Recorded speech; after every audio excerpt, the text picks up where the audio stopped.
Good morning, everyone, and thank you for joining us again on Morning Markets. A couple of things to discuss today, the first of which is the European Union and thinking about the €750 billion package that we've discussed a number of weeks ago when it was initially set out.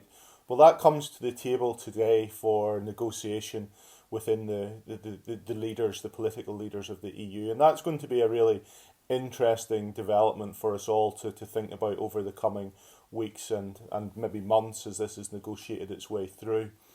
What do we know? There continues to be very significant support for this from both Germany and France. If you remember, they were if you will, the original proponents of getting together in this manner, and then that was taken on by the president of the EU and brought together in this package.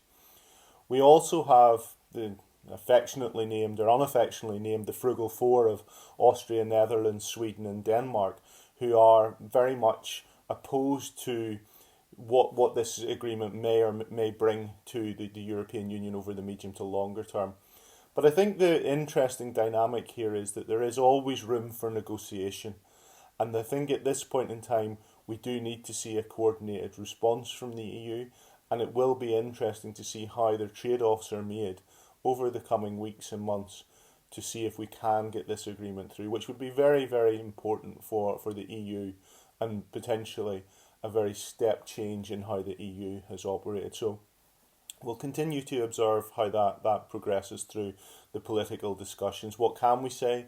It will probably bring a degree of volatility. Then in the UK yesterday, we had the Bank of England meeting.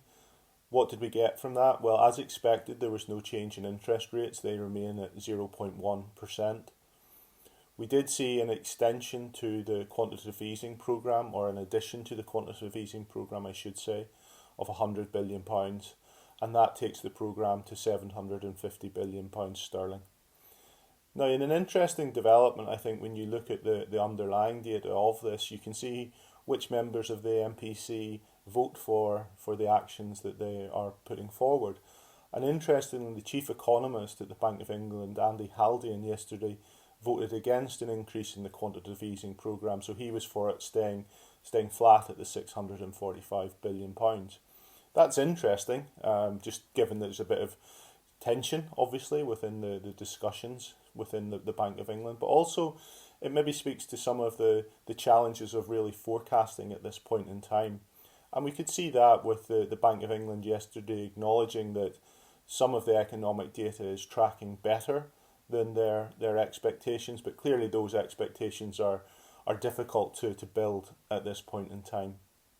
I think the other thing that was evident in the minutes and the press conference was the recovery that has been seen in some data points, and particularly as it relates to consumer spending. And we've got further evidence of that this morning with the retail sales number. So if we look at core retail sales, they improved 10.2% month on month. Now they're still down quite materially in a year-on-year sense, but it gives you an indication of the improvement that has come through as the economy has reopened over the past number of weeks. The other interesting dynamic from the Bank of England was just around unemployment, and this is again aligns with what we heard from Jay Powell in the US and the need for consideration to be given to the various different schemes that are in place to support workers and to support businesses at this point in time. And the Bank of England were just highlighting yesterday how obviously the scheme has been supportive to the economy, but then we need to think about what are the consequences of that going forward and how might unemployment trends evolve over the coming months as the scheme dynamics change. So that's something for us to observe and something that is very much at front and centre of what the Bank of England and Andrew Bailey are thinking about at this point in time. Then just if we look at asset markets in general yesterday, there wasn't a significant amount of change. Small positives, small negatives. UK European markets were down 30 to 50 basis points, and then if we look at the US, we had a more positive day, but marginal in the overall scheme of things, and that's just played into Asia as well. Where did we see some movement yesterday? Sterling, as a result of the Bank of England decision, where we've seen sterling weaken back to around 124, 124 and a half.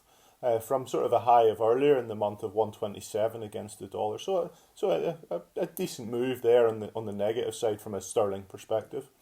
And then in the gilt market, in the UK gilt market, we did see a little bit of movement there, just given what it implies for the ongoing purchases of gilts by the Bank of England through the quantitative easing programme. So there will be a slowdown in that over the coming weeks.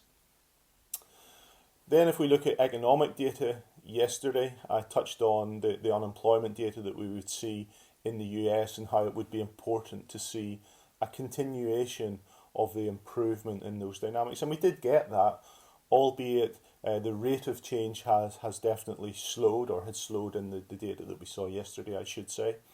And what did we see there? Well, we saw continuing claims falling marginally, so still remaining above 20 million at 20.5 million.